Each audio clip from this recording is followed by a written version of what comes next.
जब बारिश होती है तो खाली घड़े अपने आप भर जाते हैं। ऐसे होना नहीं चाहिए इस मौसम में, लेकिन जब भी बारिश होती है तो खाली घड़े अपने आप भर जाते हैं और ऊंचे ऊंचे पहाड़ सूखे रह जाते हैं। अपने आप को खाली घड़ा बनाओ, आप भी सद्गुणों से भर जाओगे, आप भी एक दिन परिपूर्णता को पाओगे। सिद्ध भगवंतों की आराधना में हम सभी खाली घड़ा बनने की कोशिश करें। एक सज्जन एक गुरु के पास पहुंचे और कहने लगे कि कुछ ज्ञान दो, कुछ भेद विज्ञान की बात बताओ, जैसे आत्म कल्याण हो जाए ऐसा कोई रास्ता बताओ। गुरु चुप रहे। गुरु अक्सर अगर चुप रहते हैं, कभी कदाचित बोलना हो जाए तो हो जाए। उन्होंने कहा आप कुछ बोलते क्यों नहीं हैं, आप बताइए, आप समय सार बारे में बताइए, आप प्रवचन सार के बारे में बताइए, कुछ तो बताइए। गुरु जी फिर चुप रहे। उन्होंने कहा शायद आपका मौन है, हम कल फिर आते हैं और आप कुछ ज्ञान की बातें हमें जरूर दो। कल फिर पहुंचे।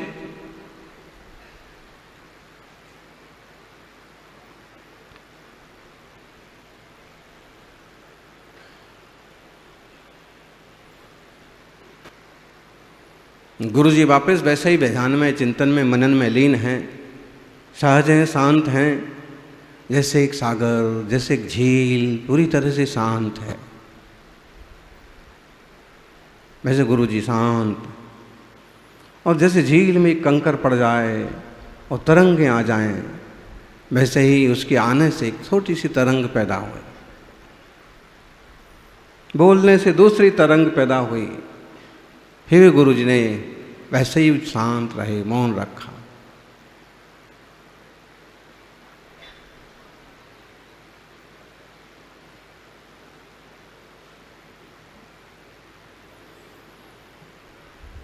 उन्होंने कहा कि मैं कल भी आपके पास आया था, कुछ तो ज्ञान दो।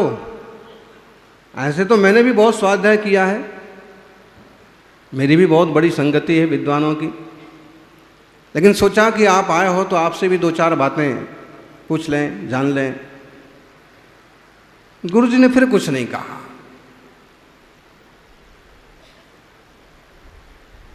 उनका शायद आज भी हो सकता है आपका मौन हो, अच्छा है, बढ़िया साधना है आपकी, लेकिन आप थोड़ी सी कुछ बातें बताएंगे तो हमारा भी कल्याण हो जाएगा।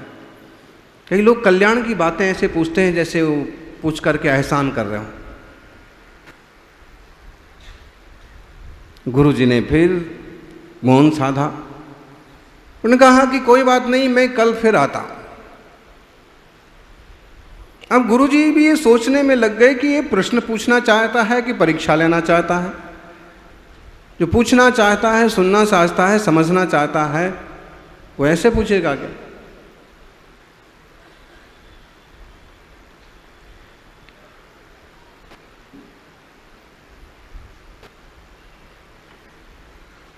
तीसरे दिन फिर भोर हुई, फिर सूरज उगा, फिर फूल खिले, फिर ठंडी ठंडी हवा चली, फिर वह मुनिराज के पास पहुंचे।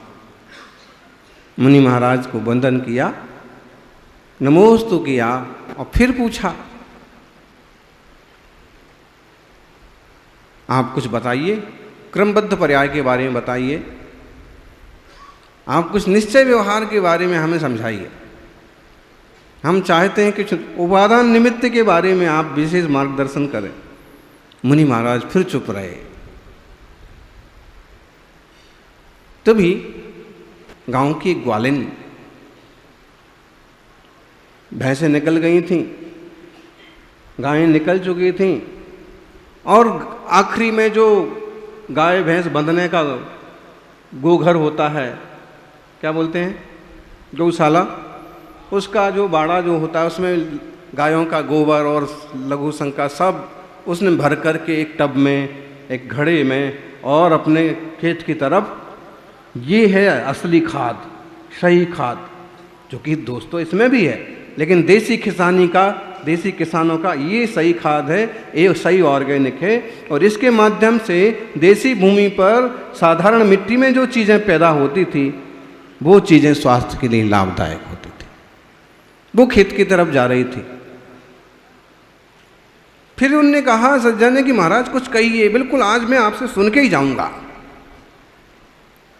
तभी देखा कि ग्वालिन की बेटी भी साथ में है और उसके साथ एक डिब्बा भर के दूध भी है। मुनि महाराज ने बुलाया, इधर आओ। श्रावक से कहा इनको बुलाओ, इधर बुलाओ, इधर बिठाओ। घड़ा पास में रख लिया, देखा कि पूरा गोमूत्र और गोबर से भरा हुआ है और एक डिब्बा जो है दूध से भरा हुआ है। गुरुजी ने कहा कि भाई ऐसा करो, सबसे पहले तो आप दूध उठा करके इस घड़े में भर दो। उन्होंने देखा कि दोनों भरे हुए हैं और दूध उठाकर घर में कैसे भरते हैं, कैसी बात करते हैं। मुनि महाराज जी, मैं आपको ज्ञानी समझ के आया था, मैं समझ रहा था कि आप ज्ञानी हैं और आपसे कुछ, और आपने तो जैसे ही मौन खोला तो ऐसी बात करते हो। पहले तो गोबर से भरा हुआ घड़ा है और दूसरा पूरा भरा हुआ है, दूध कैसे भरे? जब तक ये गोबर खाली नहीं होगा तब तक इसमें दूध नहीं भरा जा सकता। गुरुजी ने कहा कि ज्ञानी, तुम्हारे सारे प्रश्नों का उत्तर यही है। जब तक आग्रह का गोबर भरा है, अठाग्रह का गोबर भरा है, जब तक किसी तरह के विकल्पों का गोबर भरा है, तब तक इसमें दूध नहीं भरा जा सकता। जब तक मिथ्यात्व का गोबर भरा है, जब तक अज्ञान का गोबर भरा है, तब तक सम्यक का उजास नहीं हो सकता, सम्यक ज्ञान का प्रकाश नहीं हो सकता। पहले गोबर को निकालो। सबसे पहले तो आप बहुत कुछ जानते हैं और आप भी समझदार हैं, इसको कम करो, फिर चर्चा करो, फिर कुछ आएगा, फिर हम कुछ बताएंगे। जब तक हम भरे होते हैं तब तक सिद्धों का मार्ग नहीं सूझता है। हम पहले से भरे हुए हैं, हमारे पास ए है, क्या क्या है हमारे पास, MBW हमारे पास है, और वो क्या होता है, रोल रॉयल्स, ये हमारे पास है। 5 करोड़ का 10 करोड़ का बंगलो हमारे पास है, 50 करोड़ की यूनिवर्सिटी हमारे पास है, 100 करोड़ का शोरूम हमारे पास है, और क्या क्या हमारे पास है। ज्ञानी, ये आपके पास तो हो सकता है, लेकिन ये आपके साथ है इसकी कोई गारंटी नहीं है।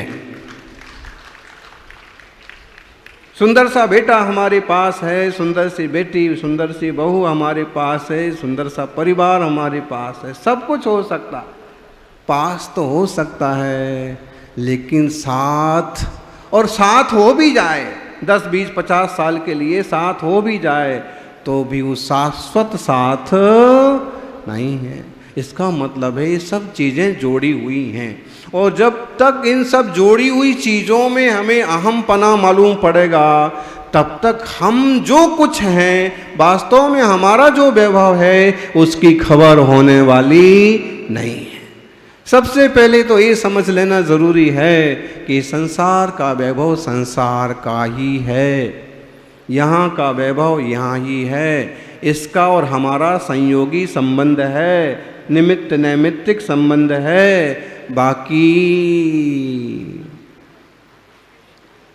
પોતાનું આત્મા પોતામાં છે, સંસારનું સન્માન સંસારમાં જ છે, સંસારનો જ છે।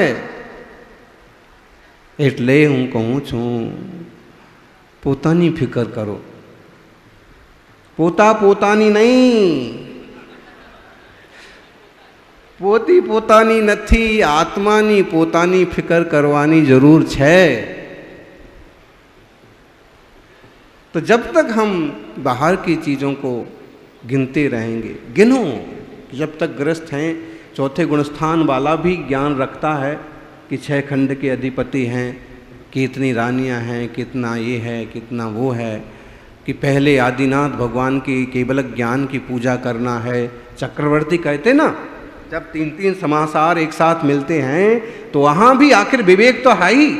चीज़ों को अपना कह भी रहे हैं, मान भी रहे हैं, बोल भी रहे हैं, लेकिन विवेक तो वहाँ पर है कि सबसे पहले आदिनाथ भगवान की पूजा आराधना करेंगे, उसके बाद पुत्र उत्पत्ति का महोत्सव मनाएंगे, उसके बाद चक्र रत्न लेकर के षटखंड की विजय की यात्रा पर जाएंगे। अब करना तो सम्यक दृष्टि को भी है, लेकिन दृष्टि में बड़ा अंतर है। एक सज्जन आए और कहने लगे, अहमदाबाद आए थे तो सोचा कि आपसे भी मिलते चलें। हमने कहा बड़ा एहसान किया आपने, अभी तो अच्छा रहता है मौन, नहीं तो ऐसे शब्द भूल जाते कभी कभी कि बड़ा मुश्किल हो जाता है। बड़ा एहसान किया, अरे तुम अहमदाबाद आए थे तो सोचा कि मिलते चले। किससे मिलते चले? ज्ञानी देवशास्त्र गुरु से मिला नहीं जाता है, देवशास्त्र गुरु के तो दर्शन किए जाते हैं। और दूसरी बात, इसमें आपका मिथ्यात्वपना, संसारीपना जाहिर होता है कि आए तो थे अहमदाबाद और आपसे मिलने आ गए, लेकिन इसमें आपका वेद ज्ञान जाहिर होता है। आज बड़ा सौभाग्य हुआ, 2 साल के बाद, 2.5 साल के बाद गुरुदेव आपका दर्शन हुआ। अच्छा हुआ अहमदाबाद का एक काम निकल आया, नहीं तो मैं तो आज भी दर्शन नहीं कर पाता। बात दोनों ही है, लेकिन अंतर सोच में अंतर। ज्ञानी के अज्ञानी के चेहरे मोहरे में कोई ज्यादा अंतर नहीं होता है। घर परिवार उसका भी हो सकता है और उसका भी हो सकता है। बाबूजी सम्यक दृष्टि जीव बड़ा चश्मा लगाएगा, मिथ्या दृष्टि छोटा लगाएगा, सम्यक दृष्टि के 2 सींग उग जाएंगे, मिथ्या दृष्टि के। ऐसे होता है क्या? ऐसे कुछ नहीं होता है, बाहर से कुछ नहीं होता है। बाहर से फर्क पड़ता है, आस्तिक्य, अनुकंपा, प्रसम और संवेग जैसे गुण प्रैक्टिकल होने लगते हैं। बाकी बाहर से दोनों आदमी दिखेंगे एक जैसे, अंतर पड़ता है उनके भीतर में, चेंजिंग होती है उनके सेंटर में। विश्वा को स्वा और पर को पर जानने, मानने, अनुभवने लगते हैं। निज को निज, पर को पर जान, फिर दुख का नहीं लेस निदान। निशान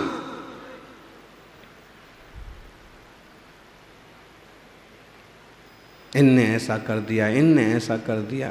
ज्ञानी निमित्ताधीन दृष्टि बड़ी खतरनाक है।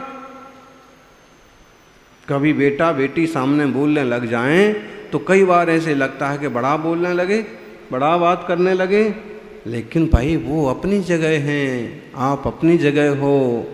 अब वो जिस कैटेगरी में हैं, जिस कंडीशन में हैं, उनके हिसाब से वो सही है। अब आपको चाहिए कि थोड़ा दृष्टिकोण बदलो। बड़े हो गए हैं तो बड़े जैसी बात करेंगे, अधिकार जैसी बात करेंगे। अब आप भी समझना सीखो कि इन्हें कैसे इनका बड़प्पन दिया जाए। सम्यक दृष्टि विवेकी होता है, निर्णय करता है, जानता है, समझता है। खाली हो गया है ना, मिथ्यात्व तो खाली हो गया है, अहंकार खाली हो गया है, ममकार खाली हो गया है, भोक्तृत्व बुद्धि चली गई है और कर्तृत्व बुद्धि भी निकल गई। अभी समय सार जी का जबरदस्त स्वाध्याय चल रहा है। जबरदस्त मतलब जबरदस्त। उपवास के बाद तो जबरदस्त ही होता है। वैसे कर्ता कर्ता की भिन्नता, चैतन्य आत्मा की भिन्नता का बोध गजब, और उसके ऊपर कलश, और यानी कलश, अमृत कलश। सर्वता स्वरस निर्भर भावम चेते स्वम्यहम सुम्यहैकम नास्ति नास्ति मम कश्चन मोहा शुद्ध चिद्घन महो निधि रश्मि। शुद्ध चैतन्य घन महान निधि मैं हूँ। खुद अपना आत्मा आत्मानु वैभव जानो पहचानो। कनु भाई आत्मानु वैभव क्या छे? પોતાનામાં જ છે, એટલે તમે પોતાનામાં જુઓ છો। તલ્લીન થઈ જાઓ છો।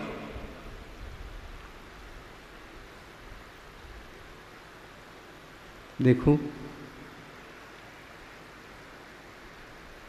अद्भुत है जिनवाणी का रसास्वादन। और सच में बिल्कुल अकेले में जब हम अंतर्मुख होते हैं तो जीवन का अद्भुत खजाना मिलता है। एक सज्जन आए और उन्होंने साहू शरणम में प्रवेश किया और एक मुनि महाराज से पूछा, क्या आप हमें परिचय कराएंगे, यहाँ क्या है? और उन्होंने बताया कि देखिए जहाँ हम बैठे हैं अभी ये स्वाध्याय की जगह है, यहाँ स्वाध्याय होता है। ये जो है ना यहाँ भगवान का अभिषेक होता है, पूजा होती है, जाप होती है। और यहाँ एक महाराज रहते हैं जो हमेशा जागते रहते हैं, बांटते रहते हैं। हाँ, खुला दरबार है, यहाँ खजाना हमेशा बढ़ता रहता है। और ये यहाँ मुनि महाराज, ये जगह है, यहाँ अक्सर कर समाधि होती है। समाधि वालों को यहाँ विराजमान किया जाता है। यहाँ अमुक महाराज माता जी, ये पीछे तरफ गेट के उस तरफ माता जी हैं, इसके ऊपर आचार्य महाराज, सब देखा उसने। लेकिन जहाँ पर साधुओं की समाधि की जगह है, हमारे रूम के बाहर वाले हिस्से में, उसने पूछा यहाँ क्या होता है? बड़ा प्रशस्त वातावरण है। फिर को उसको थोड़ा और घुमाया, देखो यहाँ ये जो खिड़की में से बाहर दिख रहे ना, यहाँ सभी जो 50 बने हुए हैं श्रावकों की चौकी लगते। ये जो दिख रहा है ना लंबा लंबा, ये जो यहाँ प्रवचन होते हैं, पूरा सन्मति समोषण। उसने कहा वो ठीक है, ये बताइए आप जो यहाँ अपन खड़े हैं, यहाँ क्या होता है?